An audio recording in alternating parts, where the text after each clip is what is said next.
할렐루야. 이 시간 우리 옆 사람들에게 이렇게 고백하면 좋겠습니다. 우리 옆 사람을 보시면서 잘 오셨습니다. 이렇게 한번 고백할까요? 이번에 반대로도 잘 오셨습니다. 이 시간 우리 저녁에 주신 그 은혜 가운데 주님의 풍성한 은혜를 우리가 누리며 나아가는 이 복된 수요 예배가 되길 원합니다. 얼마 전 이 가정 예배를 드리면서 이 아내가 이런 질문을 한 적이 있습니다. 남편은 마음 힘들 때 어떻게 이겨내? 라는 이 질문에 저는 한치의 고민도 없이 이렇게 말했습니다. 지나간 좋은 추억과 기억으로 이겨내지. 제 아내는 이게 100점짜리 대답인 줄 알았습니다. 그리고 제가 물었죠. 당신은요? 이렇게 말할 때 제 아내의 대답은 나는 남편 보면 괜찮던데요. 라고 이렇게 말하더라고요. 제가 신혼부부가 얼마 지나지 않을 때라 이해해 주시면 감사하겠습니다. 그 대답을 듣는 순간 듣고 싶은 대답이 이게 아니었구나 라는 것을 깨닫게 되었습니다. 그리고 아내 얼굴이 조금씩 어두워지더라고요. 눈치 없는 저 때문에 그렇게 말없이 가정 예배를 드리고 마치게 되었습니다. 이렇게 눈치 때문에 제가 또 한 눈치가 좀 없어가지고 이 아내로 인해 좀 마음을 상하게 한 적이 많지는 않지만 가끔씩 있습니다. 그럴 때마다 옥신각신할 때가 있다는 것이죠.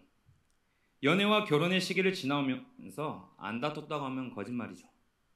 서로 마음이 상한 일도 있을 테고 이 사소한 일 때문에 감정을 소비할 때가 참 많은 것 같습니다. 여기 모이신 여러분들은 저보다 훨씬 가정의 연륜과 깊이가 있으시기에 더 잘 아실 것 같은데요. 그런 다툼으로부터 이겨낼 수 있는 힘이 있다면 바로 그 사람과의 좋은 추억과 기억이 있기 때문에 함께 행복을 누리고 기쁨을 공유하며 살아갈 수 있다라는 것이죠. 바로 이런 과거의 기억이 현재의 나에게 겹치게 되어 무엇인가 도전을 주는 현상을 바로 오버랩 효과라고 합니다. 우리가 흔히 드라마나 영화에서 자주 볼 수 있는 내용인데요. 주인공이 겪고 있는 상황과 감정들이 이 이전의 기억들을 통해 더 큰 확신을 얻거나 무엇인가를 결정할 때 자주 등장하는 효과이기도 합니다. 오버랩이란 뜻은 겹치다의 의미입니다. 우리 삶에서도 종종 발견할 수가 있죠. 방금 말했던 것처럼 이 좋았던 기억들이 오늘을 살아갈 때 오버랩되어서 더한 긍정의 효과를 창출할 수도 있고요. 과거에 실수가 있었다면 그것을 타산지석 삼아서 올바른 방향으로 결정할 수 있는 힘 또한 우리에게 줍니다. 성경 안에서도 오버랩되는 상황과 의미들이 참 많습니다. 그리고 그리스도인이라면 그 말씀의 은혜가 우리의 삶 가운데도 계속해서 오버랩되어 살아갈 때가 있다라는 것이죠. 그 은혜를 오늘 본문인 여호수아 3장에서도 함께 발견하길 원합니다. 첫 번째로는 바로 앞서가시는 은혜입니다. 우리는 계속해서 여호수아를 살펴보면서 약속의 땅이라고 불리는 가나안 입성을 준비하는 이스라엘 공동체의 모습을 보게 됩니다. 오늘 본문은 이제 모든 준비를 마치고 가나안 정복 전쟁을 위해 마침표 단계에 서 있는 모습을 보게 되는데요. 그런데 오늘 본문을 자세히 살펴보면 조금 이상한 전쟁의 배치도를 발견할 수 있습니다. 본래 전쟁이란 무장한 군사들이 앞에 배치되고 왕이 뒤에서 전략대로 지휘하는 것이 바로 우리가 알고 있는 전쟁의 전열이죠. 하지만 오늘 이스라엘의 군대는 언약궤를 맨 제사장들이 맨 선두에 서고 있다라는 것입니다. 이스라엘은 요단을 끝으로 가나안 정복을 목전에 두고 있는 상황입니다. 하지만 그 첫걸음을 내디는 요단강 앞에 아이러니하게도 이 언약궤를 맨 제사장들이 배치되었다는 것이죠. 가나안 정복 전쟁을 앞둔 이스라엘 백성들에게 준비하신 이 전쟁의 방법은 어딘가 달라 보입니다. 사실 전쟁이라고 함은 무기를 갈고 또 신발끈을 조이고 허리띠를 바로 메어 철저하게 준비하여서 승리하는 것이 기본입니다. 하지만 오늘 보여주시는 이 전쟁의 방법은 하나님의 언약궤가 이스라엘 백성 앞에 배치되고 이스라엘은 그 뒤를 따라 행진한다는 것이죠. 이로 알 수 있는 것이 하나 있다면 과연 이 전쟁의 모든 소관이 하나님의 말씀으로 치르는 하나님께서 직접 선봉에 서셔서 전쟁을 이끄시고 있다는 것이죠. 하나님께서 그들을 친히 인도하시며 법궤가 가게 되는 것을 볼 때에 그들이 행할 길을 알려주신다는 것입니다. 그때 백성들이 행할 자세가 무엇이냐라고 할 때에 무슨 무기를 가다듬고 신발끈을 조이고 허리띠를 바로 매기보다는 이전에 이들이 먼저 준비해야 될 것에 대해 말씀해 주고 계시는데요. 우리 여호수아 3장 5절의 말씀 우리 함께 읽도록 하겠습니다. 시작. 여호수아가 또 백성에게 이르되 너희는 자신을 성결하게 하라. 여호와께서 내일 너희 가운데에 기이한 일들을 행하시리라. 바로 하나님 앞에서의 성결한 삶, 곧 거룩을 먼저 준비하라는 것입니다. 저와 여러분은 이 거룩의 삶을 어떻게 우리 생활에서 이어가고 계시나요? 인생에서 무엇이 먼저 되어서 열심히 살아가고 계시냐라는 것입니다. 열심히 벌어서 안정된 생활을 이어가는 것입니까? 아니면 열심히 준비하여 자녀 양육에 힘을 쏟는 것일까요? 물론 이 두 개 다 뒤처질 수 없는 문제입니다. 하지만 사람이 하나님 앞에 마땅히 먼저 준비해야 될 것이 있다면 그의 말씀으로 이루어지는 이 거룩의 삶이 우리가 살아가는 인생에 먼저 되어야 할 본질이라는 것이죠. 말씀이라는 거룩의 터가 다져지지 않는다면 그 삶은 어떻겠습니까? 우리는 이스라엘의 마지막 시대를 잘 압니다. 이스라엘이 나라를 잃어서 말씀을 잃어버렸나요? 아니죠. 말씀을 잃어버렸기에 나라를 잃은 것입니다. 사람으로서 마땅히 행할 본질을 잃어버렸기에 망했다라는 것이죠. 하나님의 말씀을 향한 우리의 성결함과 거룩의 생활이 먼저 준비되어 있지 않는 삶이라면 그 끝은 불보듯 뻔한 것 아니겠습니까? 그렇다면 우리는 무엇을 우선으로 살아가야 할까요? 우리의 인생 또한 내가 내 자신조차 이끌지 못하는 이 불행한 시대에서 우리는 무엇을 우선으로 삼고 살아가야겠냐라는 것입니다. 말씀입니다. 그에 맞는 거룩의 생활이죠. 나를 지으시고 나를 더 잘하시는 하나님을 그의 말씀을 앞에 두고 따라가는 그런 인생이 가장 안전하고도 가장 완성된 길로 나아가지 않겠습니까? 그렇게 오늘 말씀을 보면 언약궤의 뒤를 따라가는 이스라엘 백성들에게 보이실 하나님의 약속은 그의 뒤를 따라갈 때 우리의 행할 길을 앞서 알려주실 것임을 말씀하고 있다는 것입니다. 우리 또한 이스라엘과 같이 전쟁터 위에 놓여지지 않았습니까? 뭐 눈에 보이는 것만 전쟁인가요? 하루에도 몇 번씩 하나님의 자녀로서 내 안에 새겨진 우상과 치열하게 영적 전쟁을 감당하고 있는 저와 여러분입니다. 그런 우리에게 주시는 은혜가 있다면 바로 그 전쟁 또한 내가 준비하는 것이 아니라 하나님께서 하시는 전쟁, 그저 앞서가시는 하나님의 영광을 바라보며 우리의 몸을 거룩하게 준비하며 따라가는 것. 이것이 바로 우리가 먼저 준비해야 됨을 오늘 성경은 기록하고 있다는 것이죠. 그런데 더 놀라운 사실은 그 은혜가 여기에서 끝이 아니라는 것입니다. 바로 두 번째, 하나님이 베푸시는 은혜는 성실하심의 은혜입니다. 그들이 건너려고 하는 이 요단강은 오늘 말씀에서 알 수 있듯이 곡식 거두는 시기라고 말씀하고 있습니다. 사실 요단강의 일부분은 헤엄쳐서 건널 수 있을 정도의 좁은 지역도 있습니다. 하지만 오늘 이들이 마주하고 있는 요단강은 이 팔레스타인의 지중해성 기후로 인해 이 북쪽 헤르몬산으로부터 쌓였던 이 눈과 얼음들이 녹으면서 그 물 밑에 위치해 있는 요단강으로 흐르는 시기였기 때문에 이 제방이 넘치고 범람하는 시기였다는 것이죠. 그렇기 때문에 어느 때보다 이스라엘이 마주하고 있는 이 요단강의 상태는 1년 중 가장 물이 많을 시기이며 그 크기 또한 넓고 유속이 빠를 때였습니다. 혼자 넘어갈 수 있는 상황도 아니었고 심지어 가족과 가축을 품고 가야 된다라면 건널 수 있다는 것이 거의 불가능의 상태라는 것입니다. 그런데 이때 이 물이 멈췄다라는 것이죠. 여호수아 3장 16절입니다. 우리 함께 읽도록 하겠습니다. 시작. 곧 위에서부터 흘러내리던 물이 그쳐서 사르단에 가까운 매우 멀리 있는 아담 성읍 변두리에 일어나 한 곳에 쌓이고 아라바의 바다 여매로 향하여 흘러가는 물은 온전히 끊어지매. 이해를 위해 준비한 지도를 보게 되면요, 지금 이스라엘이 위치한 곳이 맨 아래 이 초록색으로 체크된 곳입니다. 예로의 반대편에서 요단을 건너려고 준비하는 것이죠. 근데 이 위쪽에 이 빨간색으로 체크된 이 헤르몬산에서 이 지중해성 기후로 인해 이 물이 다른 때보다 엄청나게 많아졌던 시기라는 것입니다. 그래서 이 사르단과 이 아담, 바로 여기서부터 물이 막혔다라는 것이죠. 그로 인해 이 밑에 이 아라바, 오늘로선 이 사해라고 부르는데요. 여기까지 가는 그 물길이 끊어졌다라는 것입니다. 우리는 이 이유를 알기 위해 앞선 13절의 말씀을 보아야 합니다. 13절에 이렇게 기록되어 있죠. 온 땅의 주 여호와의 궤를 맨 제사장들의 발바닥이 요단물을 밟고 멈추면 요단물 곧 위에서부터 흘러내리던 물이 끊어지고 한 곳에 쌓여 서리라.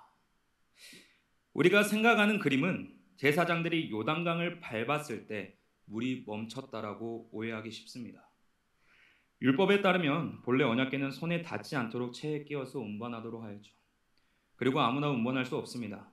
레인만이 운반할 수 있었으며 그 레인 중에서도 고라 자손들에게만 맡겨진 일이죠. 그런데 오늘 본문에서 제사장들에게 이 언약궤를 메웠다라고 한다면 이 사건은 그 어느 때보다 더 중요하고 중대한 사건임을 우리는 인식해야 됩니다.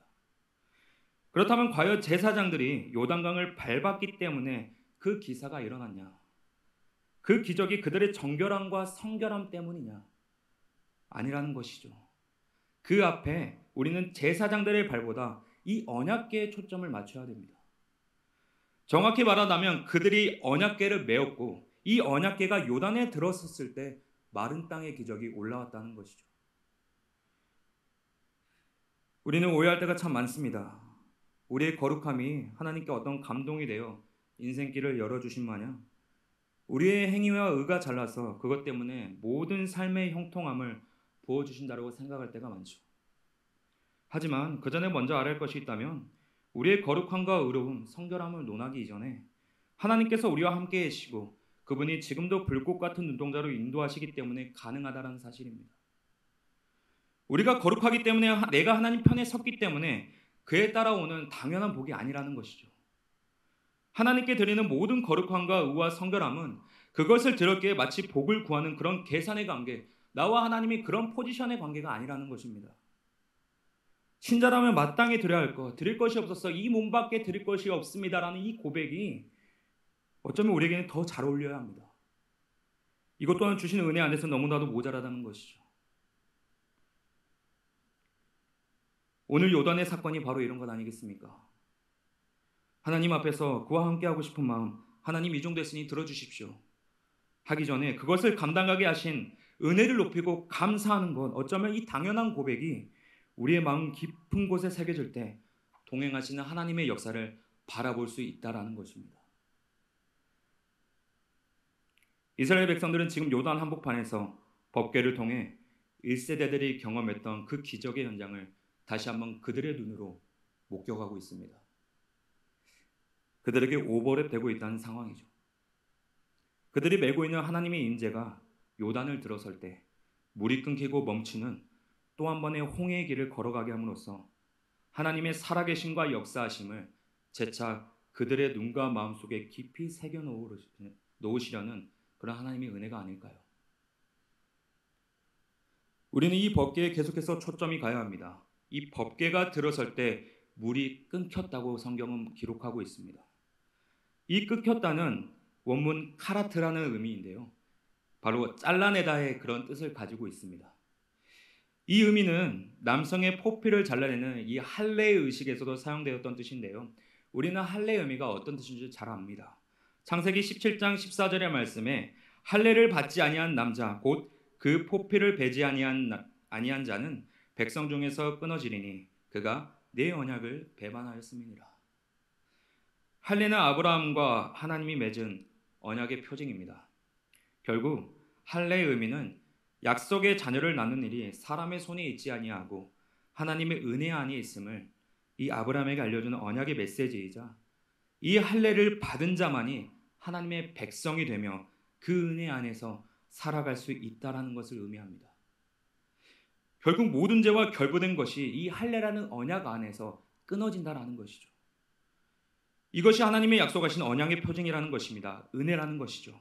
그렇다면 오늘 본문으로 돌아와 이 요단의 물이 끊어진다는 의미를 12절과 16절을 통해 거듭 반복해서 우리에게 말씀하신 이유는 단순히 물이 끊어졌다는 표면의 의미를 넘어 그 이상의 하나님의 성실한 언약의 의미가 숨겨져 있다는 사실을 우리는 발견해야 됩니다. 그 언약의 대표성을 가진 법궤가 지금 요단 한복판을 지나가고 있습니다. 여러분, 이 법궤의 의미가 무엇입니까? 하나님을 상징하는 것이죠. 그 안에는 하나님의 모든 신적 권위와 영광이 위임된 쌍난 지팡이와 이스라엘의 광야 생활에도 그들을 배불리 먹이셨던 그 만나라는 양식, 그리고 하나님의 은총과 은혜가 깃든 율법판인 십계명이 들어 있습니다. 결국 우리는 이 언약궤의 의미가 곧 말씀 자체이시고 모든 영광을 아버지께로부터 위임받았으며 썩어지지 않은 영원한 생명의 양식 되신 한 분을 가리키고 있음을 알 수 있다는 것이죠. 광야에서는 그들이 영원함을 책임져 주지 않았지만 오늘날 우리에게 죽지 않은 생명의 만나를 허락하신 분, 모든 율법의 완성이자 말씀 자체이신 분이 바로 지금 그 요단을 건너가고 있다는 것입니다. 그분이 누구십니까? 바로 대속의 은혜이신 예수 그리스도이시죠. 우리는 예수님께서 요단강에서 받으신 세례를 기억합니다. 세례의 의미가 무엇입니까? 옛것은 죽고 새것이 산다는 의미이죠. 즉 죽음과 생명이 동시에 일어나는 곳이 바로 이 요단강입니다. 그곳은 죄인의 신분인 사람이 깨끗함을 받으려고 가는 곳입니다. 하지만 죄가 없으신 예수님께서 죄인의 신분으로 가신 이유는 바로 그곳에서 우리를 대신하여 죽음이라는 구원의 시작과 부활이라는 완성을 미리 보여주시는 하나님의 성실하시고도 놀라우신 구원의 현장이라는 것이죠. 이 놀라운 언약의 사건을 오늘 이스라엘 목전 앞에서 그대로 보여주시는 것입니다. 요단 한복판에서 앞서가고 계시는 하나님의 임재와 그 안에 담긴 그리스도의 대속의 사건, 그것을 바라보고 가는 자에게 이 어린 양의 피의 언약을 통해 모든 죄성이 다 끊어질 뿐더러 가난 정복을 넘어 완성에 이르기까지 하나님의 성실하시고도 완벽하신 구원의 역사를 경험하게 된다는 사실입니다. 이 사실을 알았다면 오늘날 우리의 삶 가운데 어떻게 이 대속의 은혜를 이어가야 할까요? 그것은 바로 세 번째, 마른 땅의 은혜를 통해 가능합니다. 여호수아 3장 17절 우리 함께 읽도록 하겠습니다. 시작. 여호와의 언약궤를 맨 제사장들은 요단 가운데 마른 땅에 굳게 섰고 그 모든 백성이 요단을 건너가기를 마칠 때까지 모든 이스라엘은 그 마른 땅으로 건너갔더라. 아멘. 마른 땅의 은혜의 필요 조건은 바로 순종의 발걸음이 필요로 합니다. 요단강에 물이 멈춘 것은 사실이지만 우리가 물의 속성을 생각해 본다면 상식적으로 그 땅은 진흙과 뻘밭 때문에 여전히 그 길을 건너가기란 쉽지 않다는 것이죠. 사실 우리는 이 마른 땅의 역사가 출애굽 1세대들에게도 보여진 바 있음을 기억합니다. 본문에서는 마른 땅이 된 이유에 대해서 정확히 나오지는 않습니다. 하지만 오늘 본문의 7절을 확인한다면 하나님께서 모세와 하신 것 같이 여호수아에게도 함께 하시겠다는 그 약속의 말씀을 통해 우리는 그 이유 또한 발견할 수 있죠. 출애굽기 14장 21절입니다. 모세가 바다 위로 손을 내밀매 여호와께서 큰 동풍이 밤새도록 바닷물을 물러가게 하시니 물이 갈라져 바다가 마른 땅이 된지라. 아멘. 그 뜨거운 동풍, 그 진흙 같은 뻘밭을 말릴 정도의 동풍을 밤새도록 일으키셔서 마른 땅의 기적을 보여주셨다라는 것이죠. 우리들의 걱정과 염려와 불안과 모든 어려움을 아시는 분께서 이것을 내가 알기 전에, 내가 겪기 훨씬 전부터 인생의 어려움을 아신 그분께서 미리 준비해 주셨다는 것입니다. 오늘 그 역사가 다시 한번 가나안 땅을 준비하는 출애굽 2세대들 넘어 오늘 우리에게 또한 이 현장을 목격하게 하심으로 하나님의 은혜를 우리에게 보여주고 계신다는 것이죠. 누가 그 바다가 갈라질 줄 알았겠습니까? 깊고 유속바는 그 요단강 밑에 누가 마른 땅이 있을 줄 알았겠습니까? 하나님께서는 이런 분이시죠. 하지만 그 역사 앞에 오늘도 진흙인 줄 알고 오늘도 뻘밭인 줄 알고 내 생각과 판단으로 예비하신 그 뜻에 발조차 담그고 가지 못할 때가 얼마나 많습니까? 우리의 악한 본성으로 인해 예비하신 그 길을 앞에 두고 자꾸만 우회해서 가려는 우리의 악한 죄성이 남아있다는 것이죠. 하지만 바라옵기는 오늘 이 요단강 기적을 통해 다시 한번 그 하나님의 은혜를 체험하길 원합니다. 출애굽 2세대를 넘어 우리에게도 보여주신 요단강에서 일어난 그 신실하시고 놀라우신 언약의 증거, 곧 그리스도의 대속의 은혜가 순종의 원동력이 되어 마른 땅의 기적을 체험하는 저와 여러분이 되기를 원합니다. 말씀을 정리합니다. 인생이라는 치열하고 금방이라도 넘어질 것 같은 그러한 전쟁 같은 상황 속에서 하루하루를 살아가시는 분 계십니까? 홍해와 요단이라는 우리의 힘으로 해결할 수 없는 그런 난관에 봉착하신 분 계신가요? 두려워하지 마십시오.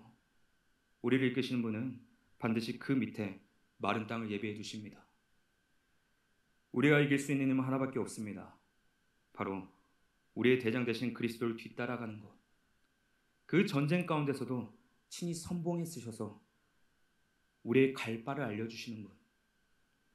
그분의 대속의 사건을 오늘날 내 삶 가운데 기억하고 오버랩하여 주시는 그 은혜만이 바로 순종의 발걸음을 내디딜 수 있는 유일한 방법이며 우리의 모든 수고를 감당할 수 있는 유일한 능력이 된다는 사실을 다시 한번 기억하시길 바랍니다. 그 순종의 발자국을 내딜 때에 비로소 예비하신 마른 땅이 드러나고 그 땅을 통해 영원한 새 땅으로 인도함을 받는 그런 은혜의 역사가 오늘을 살아가는 저와 여러분의 삶 가운데 평생에 이어가기를 예수님의 이름으로 간절히 소망합니다. 이제 함께 기도하시겠습니다.